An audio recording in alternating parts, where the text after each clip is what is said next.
My name is Javanna. I'm from Atlanta, Georgia. I'm a proud Navy mother, an Army wife, a woman of faith, and a Moms Demand Action volunteer.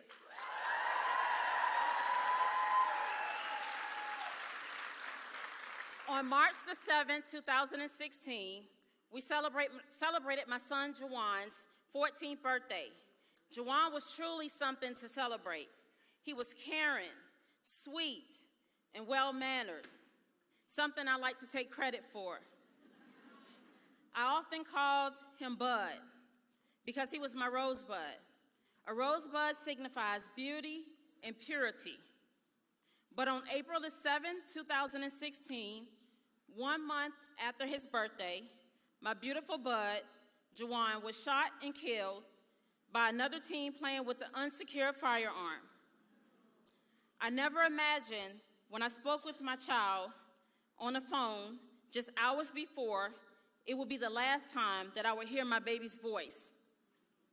As adults, we're responsible for keeping our children safe, and that's why I am here today.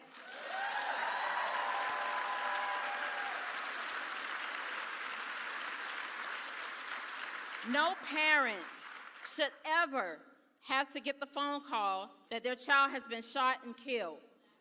No young person should ever have to grow in fear of being shot and killed. None of us deserve to live like this. But today, I feel hopeful. It means everything to me to know that I have a president who understands the importance of preventing what happened to me from happening to others.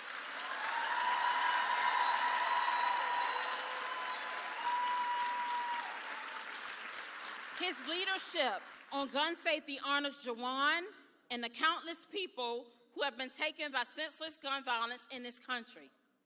We last shared a stage together at an Everytown Forum in 2019, and I can say today, standing here right now, he stood true to his word on the urgency of creating a safer future for families like mine and yours, and all across the country.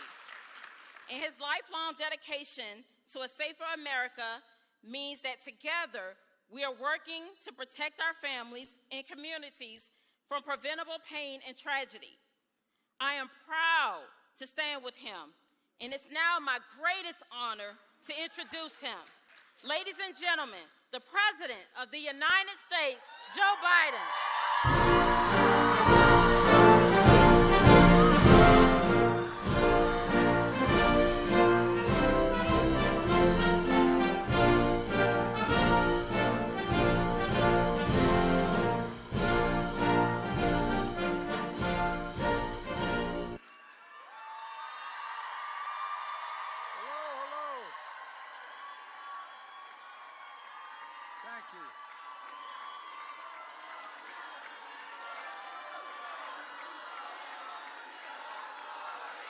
Thank you, thank you. Thank you. Thank you. Please, have a seat. Javanna, I know from experience it takes extraordinary courage for you to stand up here and retell your son's story. Many of you who have lost someone to gun violence. It's been a passion of mine for a long, long time. It's a reason way back, a long time ago, I authored the Violence Against Women Act, which no one thought made any sense at the time. I had a lot of trouble getting people to think we could make a difference. But the fact of the matter is, I remember well when you first started it with me, this extraordinary courage. You know, through your words, you help ensure that your son and all the victims of gun violence are not forgotten. They didn't die in vain. Through your love, you help prevent the next tragedy that saves lives. And through your actions, you remember us will never let go of one thing that we must never, never lose. And I mean this. I know it's hard because I've gotten those phone calls too saying I lost a son, a daughter, a wife. I know what it's like. But guess what? Never give up on hope. Hope, hope, hope.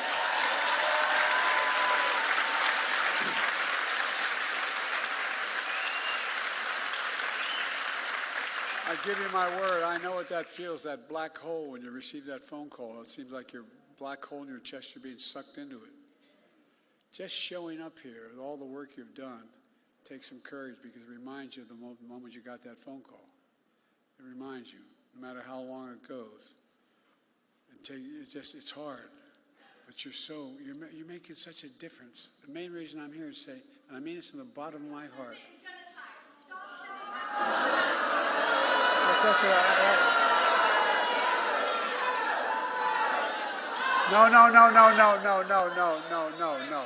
No.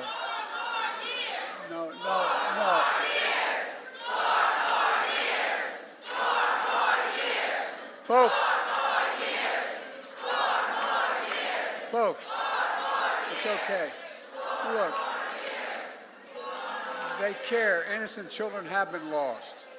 They make a point. Come on now.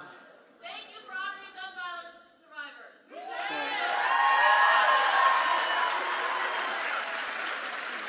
survivors. Folks, to every town and all the leaders and advocates here today, I want to thank you for the dedication to this vital issue you've shown. And to all the survivors, veterans, families, moms who've turned their pain and your purpose into the loss and you're determined to not focus on your anger but on what you can do. Look, folks, you've helped power a movement that is turning this cause into reality. Especially young people who demanded our nation do better to protect us all, who protested, who organized, who voted, who ran for office, and yes, who marched for their lives. From my perspective, today is about celebrating you. You're the reason I'm so optimistic about the future of our country, and I mean that. In 2 weeks, we'll mark the 2nd anniversary of the Bipartisan Safer Communities Act.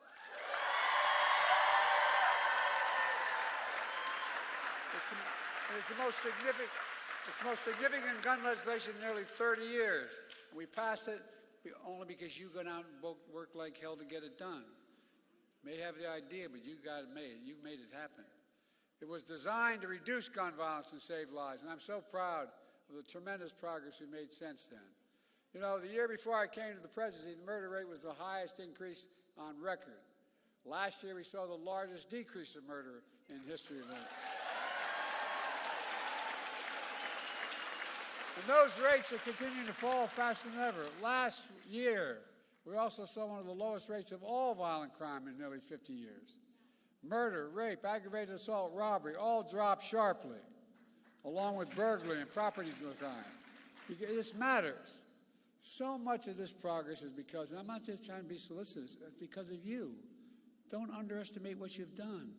It's amazing what you've done. You changed people's minds, your neighbors, your friends, the folks down at the restaurant, the folks at the grocery store. Through the American Rescue Plan, I was able to invest $15 billion, the largest investment ever to reduce crime. And we built on that progress with your help,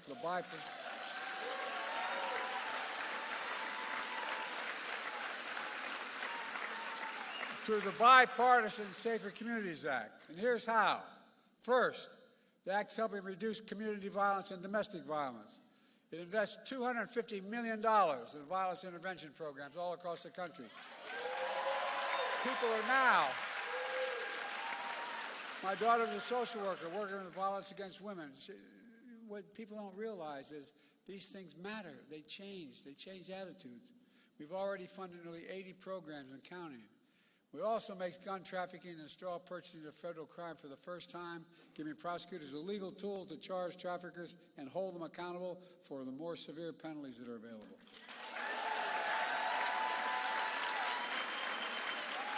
Additionally, the law strengthens background checks for anyone under the age of 21 trying to purchase a firearm. And it's about time. There's more we have to do there. It's a big deal. Since the law was passed and implemented, the FBI stopped more than 700 sales of firearms for individuals under the age of 21. And about 20,000 unlicensed firearms dealers are now required to become licensed to run background checks,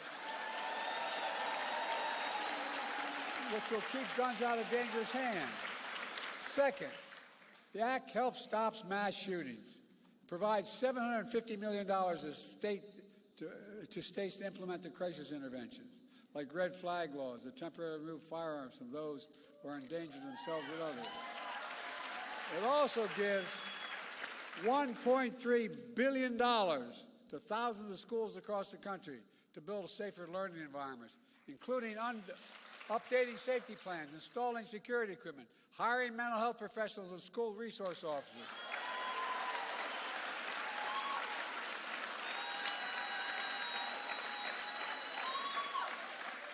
I'm married to a full-time teacher. I get it.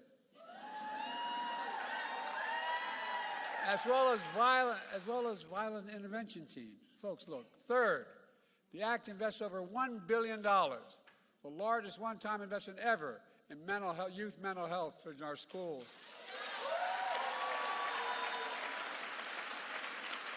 Help them deal with grief and trauma resulting in gun violence.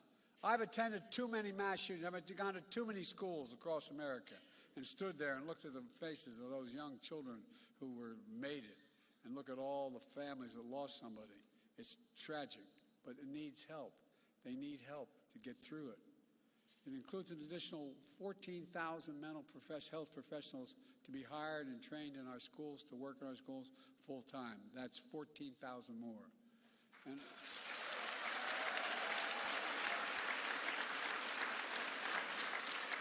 And over 170,000 Americans across the country have been trained to identify when someone is having a mental health crisis, connect them to the help they need.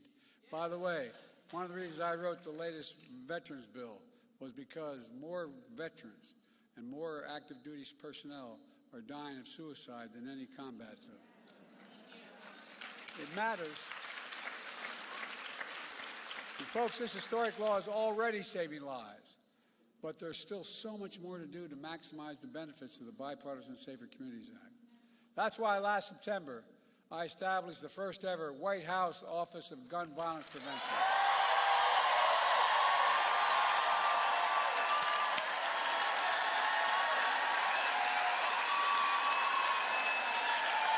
I made it.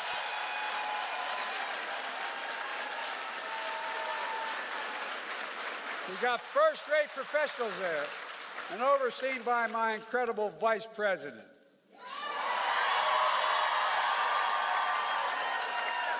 Who's a pretty fierce prosecutor as well.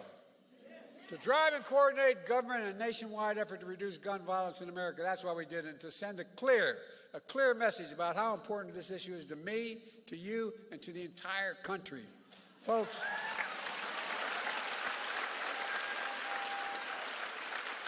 you're changing the nation. You really are. You're changing the nation. It builds upon the dozen of executive actions my administration has taken to reduce gun violence, more than any of my predecessors, and I suspect more than all of them combined. Everything from cracking down on ghost guns, gun trafficking, so much more. Folks, we're not stopping there. It's time, once again, to do what I did when I was a senator. Ban assault weapons.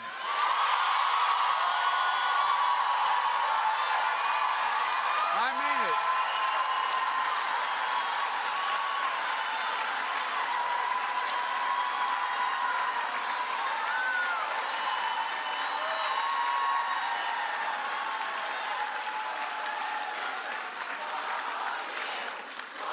Thank you. Who in God's name needs a magazine which can hold 200 shells? Nobody, that's right. I remember when I was campaigning, when I was a senator, going through the wetlands of Delaware to meet all the people who were most upset with me, the fishermen and the hunters. And I came across a guy who was fishing, and he said, "You want to take my gun?" And I looked at him, I said, "Yeah, I don't want to take your gun. You're allowed to have a gun, but I want to take away your ability to use an assault weapon." And this is how the conversation went. He said, "What do you mean I need that to hunt?" I said, "Guess what? If you need 12 to 100 bullets in a gun, in a magazine, you're the lousiest shot I've ever heard of." I'm serious. And to his credit, he looked at me and said, "You have a good point." But think about it. They're weapons of war.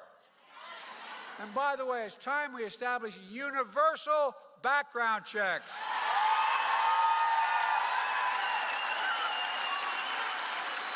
by the way, and require the safe storage of firearms. We should hold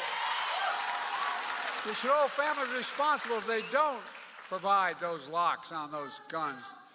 If in fact, because 3 of these major crime scenes I've visited were ones where the mother or father left the stuff out on the desk, left it out on the table, and the kid came and used it. And by the way, this is the most important. The only industry in America that has immunity are gun dealers. We got to end it. End it now. No, I mean it.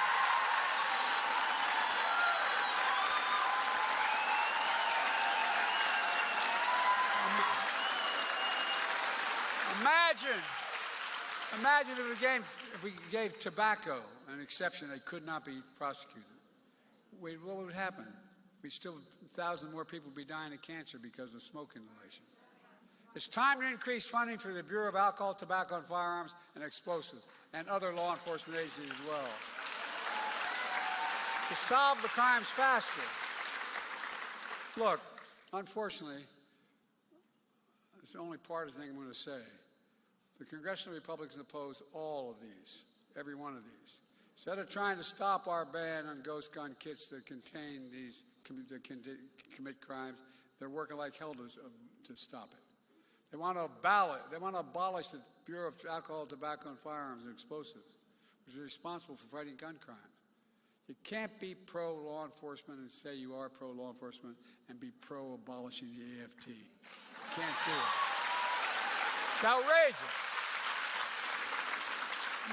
I disagree with some of my own party and on the other side about a lot of things, but at least there's some rational argument they have as part of their argument. What in God's name is the rationale for taking away the alcohol, tobacco, and firearms? After a school shooting in Iowa that killed a student and a teacher, my predecessor was asked about it. You remember what he said? He said, have to get over it. Hell no, we don't have to get over it. We got to stop it. We got to stop it and stop it now.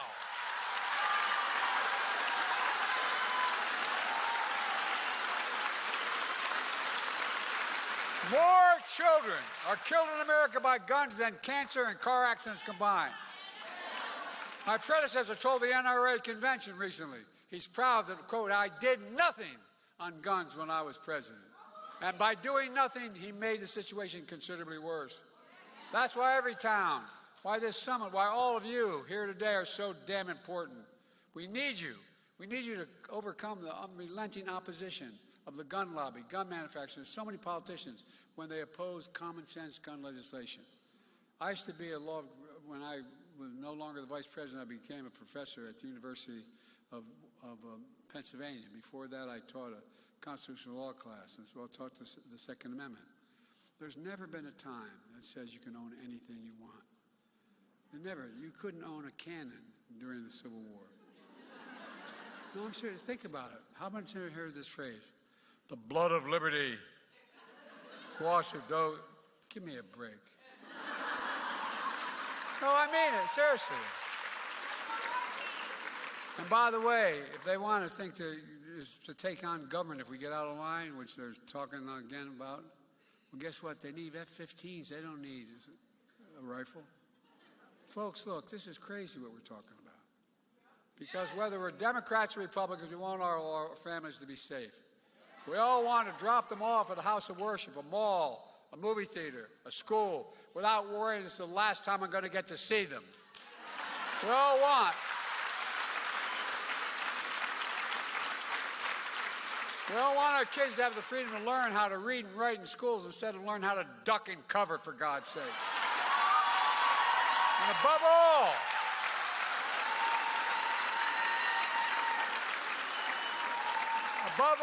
we all agree, we are not finished. Look, no single action can solve the entirety of the gun violence epidemic, but together, our efforts, your efforts, are saving lives. You can help rally a nation with a sense of urgency and seriousness of purpose. You're changing the culture. And we've proven we can do more than just thoughts and prayers. Just more than thoughts and prayers. You're changing politics. You're proving that you're powerful and you're relentless, and I mean that. Let me close with this. I know many people here have been impacted by gun violence and are tired and frustrated. No, I know. I've been to too many. I've literally spoken with well over 1,000 families at these events that I've attended, mass shootings. And look in their eyes. You can almost feel that black hole they feel in the center of their chest, like they're being sucked in. There's no way out. If they have remaining children, you look at the children and they wonder, Mommy, Daddy, how about me? And I know you may wonder, are we ever going to make full progress that we need to make? I'm here to tell you, we have no choice. We cannot give up trying. For all the lives lost and all those who are still there to save, we're going to get there. I have no illusions about how difficult it may be, but I also have no illusions about the people in this room. You're changing the attitude of the public. I really mean, I'm going back to why I got here in the first place. That is to say thank you. I can come up with all these ideas about the laws we can change to make it easier. But you're changing people's lives. You're convincing your neighbors and people this is necessary. It's beginning to move.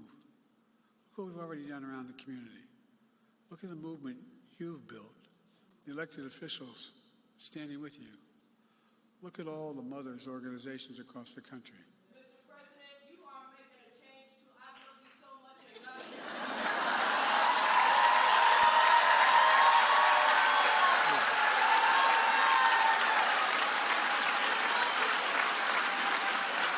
Look,